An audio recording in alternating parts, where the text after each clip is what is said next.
राधे राधे दोस्तों, जय श्री कृष्णा। आमले की एकादशी या रंग भरी एकादशी का बहुत ही खास महत्व है, क्योंकि यह फाल्गुन मास में आती है और सबसे पहले इस दिन हमें अपने देवी देवताओं के साथ रंग गुलाल खेलना चाहिए। हिंदू धर्म में एकादशी व्रत का खास महत्व माना गया है। हिंदू पंचांग के अनुसार एक साल में कुल 24 एकादशी पड़ती है। इन्हीं में से एक है आमले की एकादशी, जो फाल्गुन मास के शुक्ल पक्ष में आती है। आमले की एकादशी को आंवला एकादशी या रंग भरी एकादशी भी कहा जाता है। इस दिन भगवान विष्णु और आंवले के वृक्ष की पूजा की जाती है। काशी में इस दिन से ही होली के पर्व की शुरुआत होती है, इसलिए इसे रंग भरी एकादशी कहा जाता है। मान्यता है कि इस व्रत को सच्ची श्रद्धा से करने पर पापों का नाश होता है और मोक्ष की प्राप्ति होती है। आंवले के वृक्ष में भगवान विष्णु का वास होता है, इसलिए इस दिन आंवले का पूजन और सेवन विशेष फल देता है। यह व्रत जीवन में सुख, शांति और समृद्धि लाने वाला माना गया है। ऐसे में चलिए जानते हैं कि साल की आमले की एकादशी का व्रत किस दिन रखा जाएगा। साथ ही जानेंगे कि पूजा मुहूर्त से लेकर पारण समय और व्रत की पूजा विधि।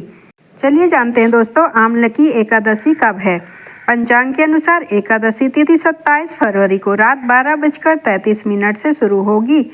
उसी दिन रात 10:22 तक रहेगी। ऐसे में साल 2026 में यह व्रत 27 फरवरी शुक्रवार को रखा जाएगा।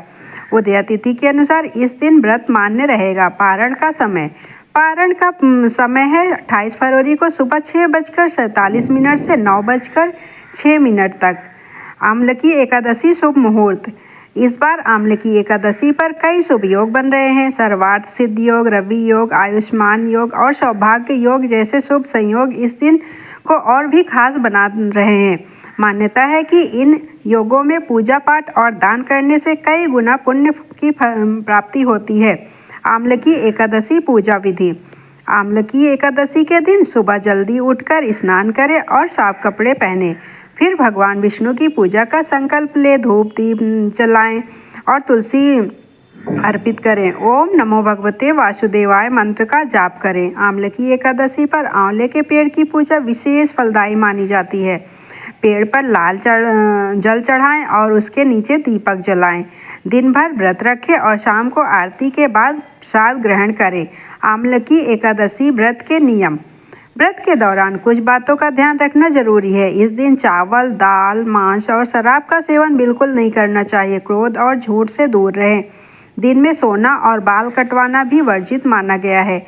भोग में आंवले से बने व्यंजन, मखाने की खीर, साबूदाना, नारियल और घी से बनी मिठाइयाँ चढ़ाई जाती हैं।